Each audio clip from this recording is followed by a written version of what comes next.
Hello again, and welcome to another Voices of Worship Hymnology Unveiled study.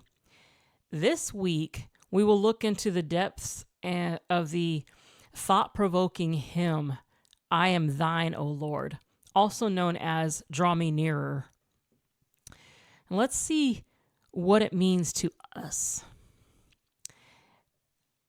Now, this hymn, I Am Thine, O Lord, was written in 1875. The lyrics were penned by Fanny J. Crosby. I'm sure you probably heard of her. She was a prolific American hymn writer, and the music was composed by William Howard Doane. This hymn is one of many collaborations between Crosby and Doane, who often turned to Crosby for lyrics after he had composed the music. Now, as I said, this was written by Fanny Crosby. She was born March 24th, 1820, in Brewster, New York, to John and Mercy Crosby. Now, when she was about 6 weeks old, she became blind due to an eye infection and possible medical incompetence. However, Fanny is quoted as saying in one of her books, and I'm going to quote her right here. She says, "It seemed intended by the blessed providence of God that I should be blind all my life, and I thank him for this dispensation. If perfect earthly sight were offered me tomorrow, I would not accept it. I might not have sung hymns to the praise of God if I had been distracted by the beautiful and interesting things about me." Now, that is amazing to me because I love looking at things, but I do understand getting distracted because I do it all the time. But for her to thank God for her blindness is amazing to me. Now, Fanny married Alexander Van Alstyne, who was a musician, an organist, also blind. They met at a blind school.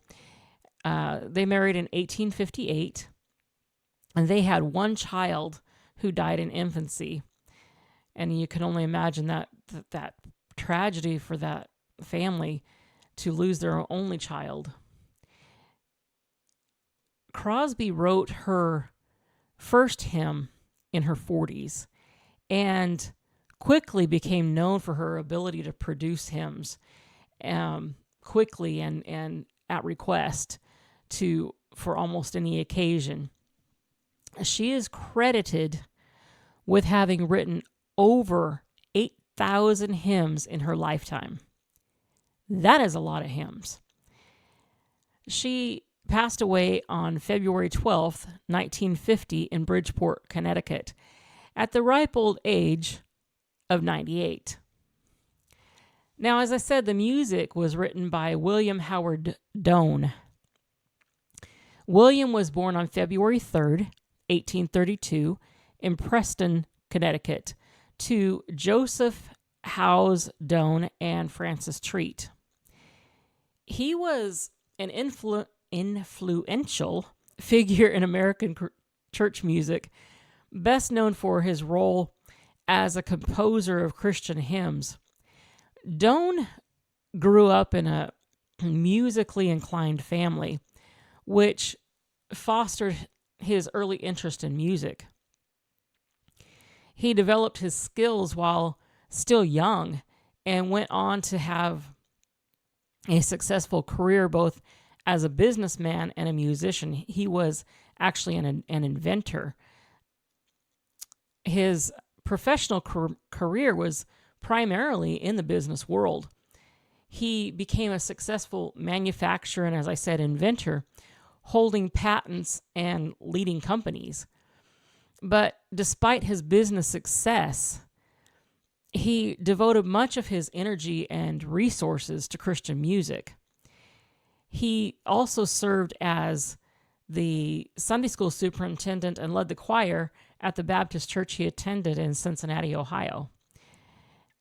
He is credited with composing over 2,000 hymn tunes, and he collaborated with several prominent hymn writers of his time.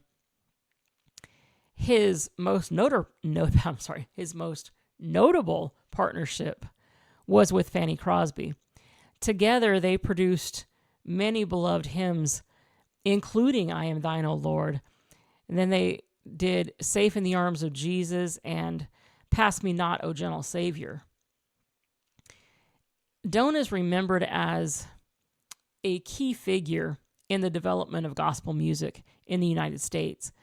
His legacy continues through the Doane Memorial Music Building, which is part of the Denison University campus in Granville, Ohio. That was established in his honor. William Howard Doane passed away on December 23rd, 1915, according to his headstone that you can see a picture of on findagrave.com.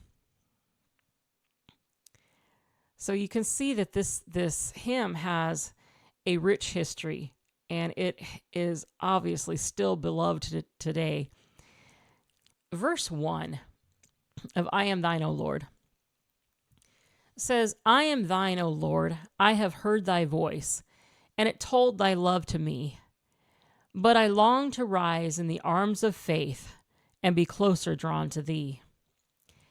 Now, as I thought about this verse and the words to this verse, I realized that sometimes our understanding gets lost in the thines and the these and the thys and the thous.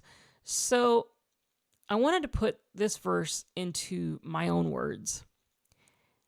So here goes.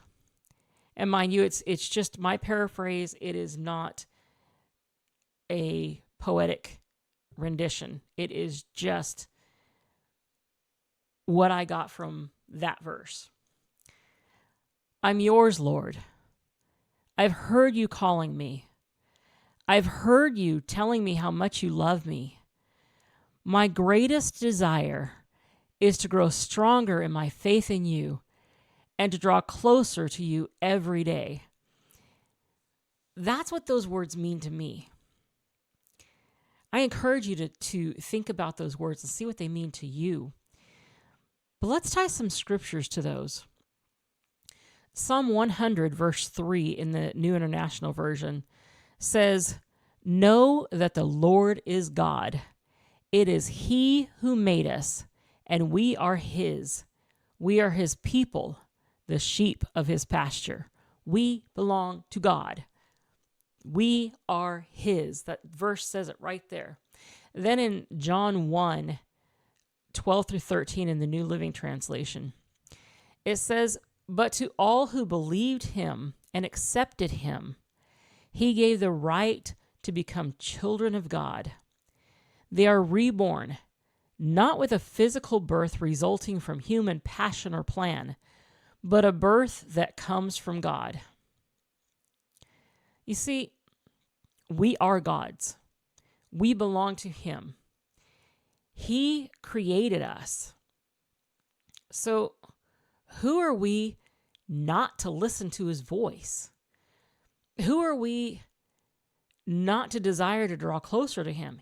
He created us. He made us. We belong to Him.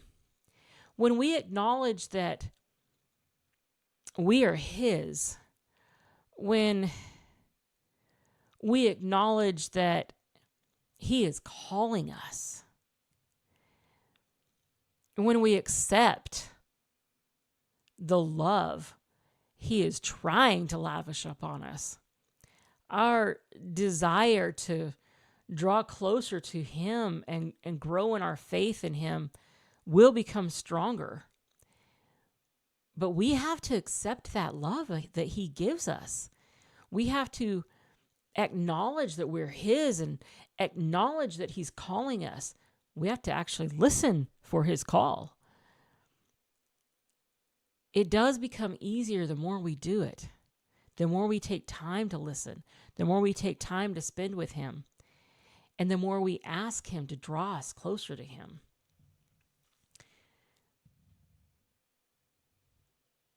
So I want you to think about how you would interpret this verse in your own words.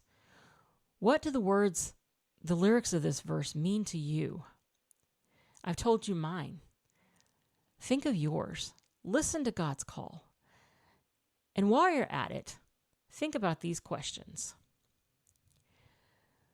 Do you know you are God's? Have you heard him calling you? And do you know how much he loves you?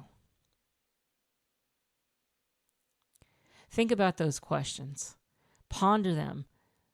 Seek God and listen for his call, because he is calling you and he loves you more than you can know. Verse 2 of I Am Thine, O Lord, says, consecrate me now to thy service, Lord, by the power of grace divine.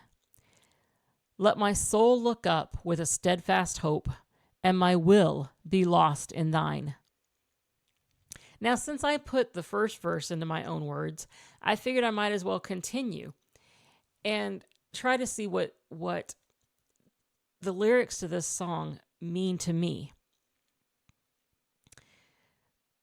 So here goes my rendition, or my interpretation. Set me apart for serving you, Lord, because you alone have the power and the grace to do so. Let me always look to you in hope and expectation, and help me to choose your will over mine in every situation.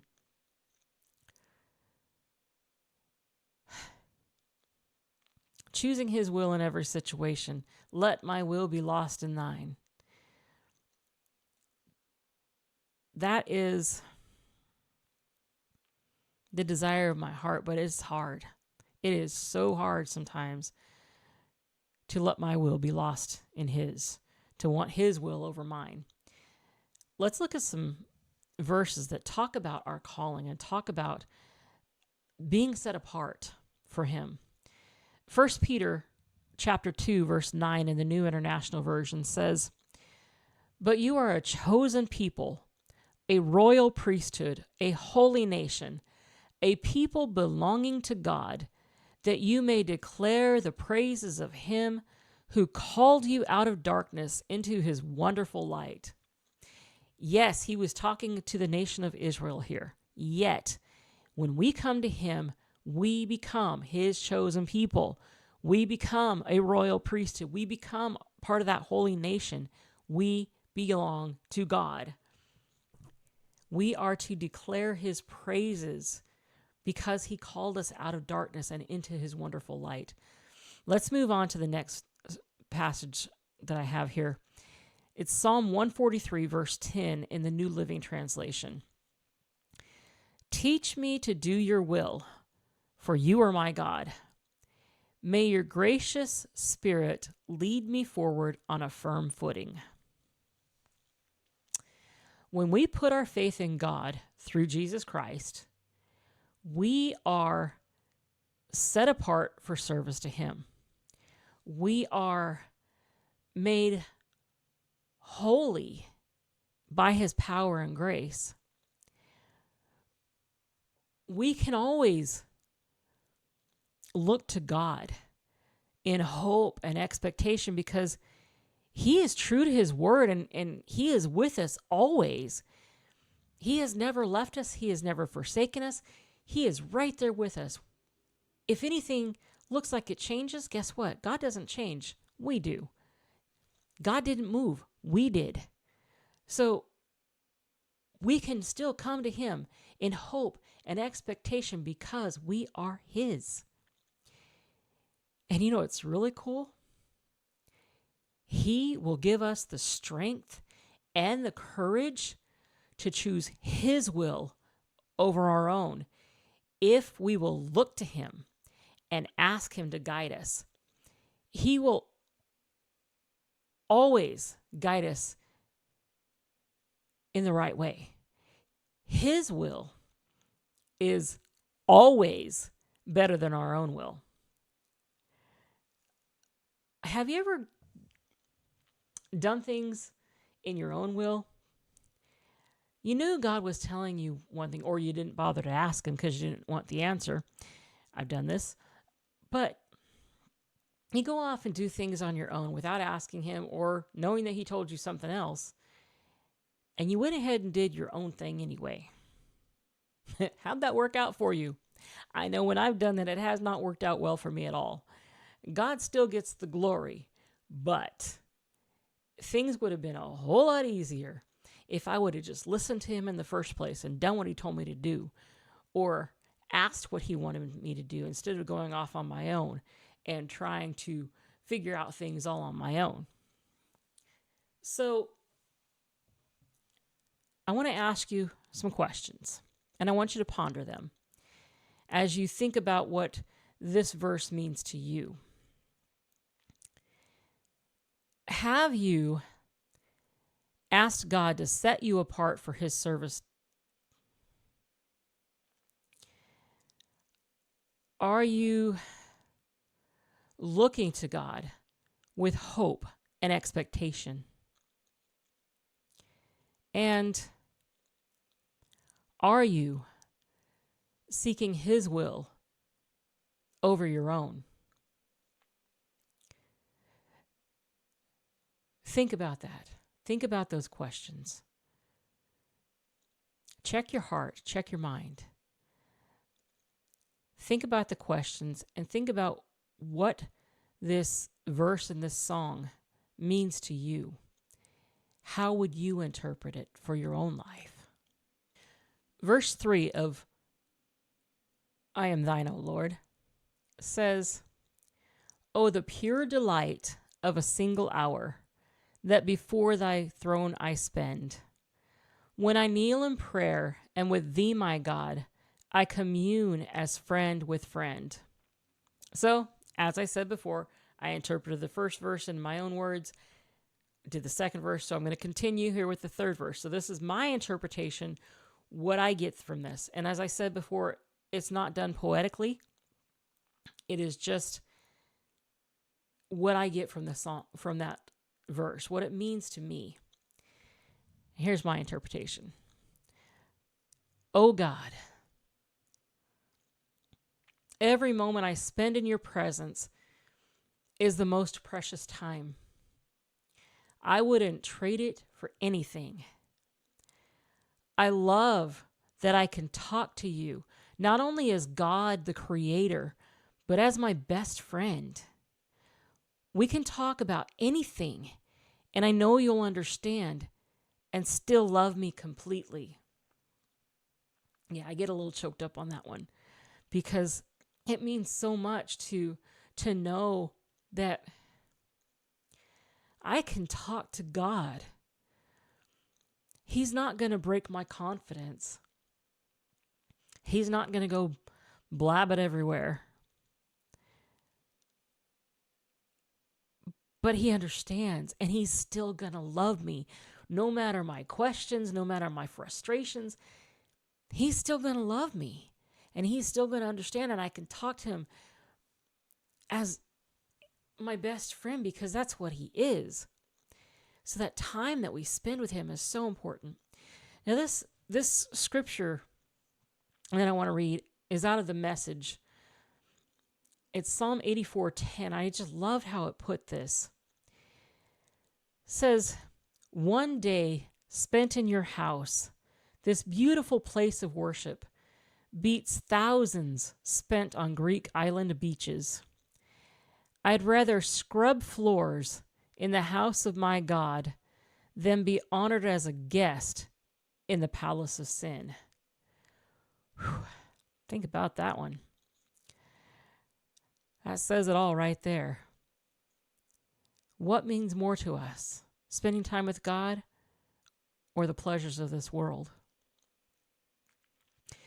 Exodus 33:11, the first part of that verse says, in the New Living Translation says, inside the tent of meeting, the Lord would speak to Moses face to face as one speaks to a friend. Now, God didn't just talk to Moses as a friend. He will talk to us as a friend too, but we have to let him be our friend. We don't have to be in a church building to be in God's presence. He is with us all the time. He never leaves us. No one can take his presence from us if he is living within us. That does not mean that we can't shove him away from us. God is a gentleman. He's not gonna force us to be in his presence, but he's still there. There's a difference between him being beside us and us being in his presence, because being in the presence of God means we are accepting him. We are relishing his spirit around us and in us and through us. We can bask in his presence. And while we're basking in his presence, we can talk to him like we would talk to our best friend, because he truly is our best friend. He is your best friend. You might have people on this earth, your spouse or another person you call your best friend on this earth, but I guarantee you, God is your best friend. Period. I always say my husband is my best friend after God, because, well, my husband's human. He makes mistakes just like I do. God does not make mistakes. He is our best friend. He can be your best friend.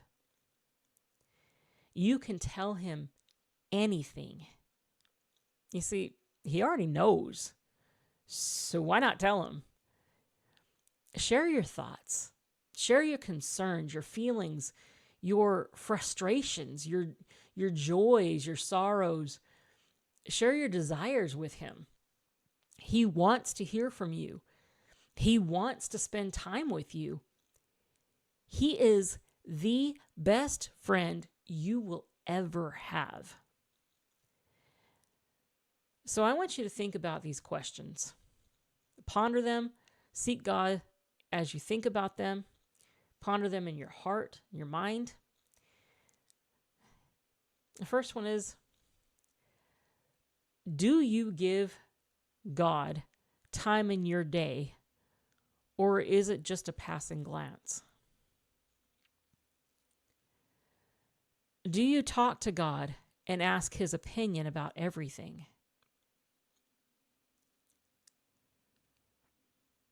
And my last question, have you accepted God as your best friend? Think about it. Pray about it. Ponder it. Seek his will for your life.